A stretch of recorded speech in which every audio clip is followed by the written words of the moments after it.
আবার চলে এসেছি নতুন একটা মিনি ব্লগ নিয়ে। এই যে শিবরাত্রি গেল, তার কোনো ব্লগ দেবো না তাই হয়?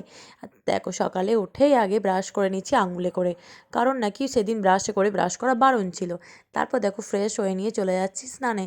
আর এদিকে ঠাকুর ঘর পরিষ্কার করে নিয়ে মুছে নিয়েছি, আর এদিকে স্নান করে চলে এসেছি। তখন সকাল 6:30 কি 7টা। বাড়ির পুজো করে নেওয়ার পর চলে গেলাম রাস্তায়। কেন জানো?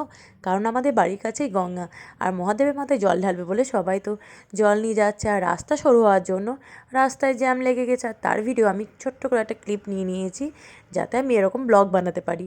আর তারপর দেখো বৌদি ব্যস্ত হয়ে পড়েছে এদিকে মহাদেবের জোগাড়ে, কারণ আমাদের বাড়িতেই তো মহাদেব আছেন। তাই দেখো এদিকে দুধ, ঘি, মধু, আকন্দ ফুল, গাঁদা ফুল, দূর্বা, বেলপাতা, গোটা ফল এদিকে নৈবেদ্য করে নিচ্ছে। তখন বেলা প্রায় 3টে।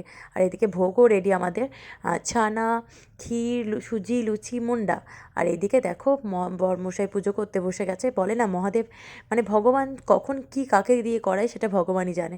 আর তারপর দেখো এদিকে আমি সন্ধে লাগার পরই আমি আমাদের বাড়ি মহাদেবকে একটু পুজো করে নিলাম। আর তারপর চলে গেলাম আবার মন্দিরে, কারণ মন্দিরে পুজো হচ্ছে। আর এই যে এখন ব্রতকথা পড়া হচ্ছে, না শুনলে হয়, ঠাকুর পাপ দেবে। কারণ নির্জলা উপোস করে আছি, যে এই প্রথমবার আমি নির্জলা উপোস করলাম।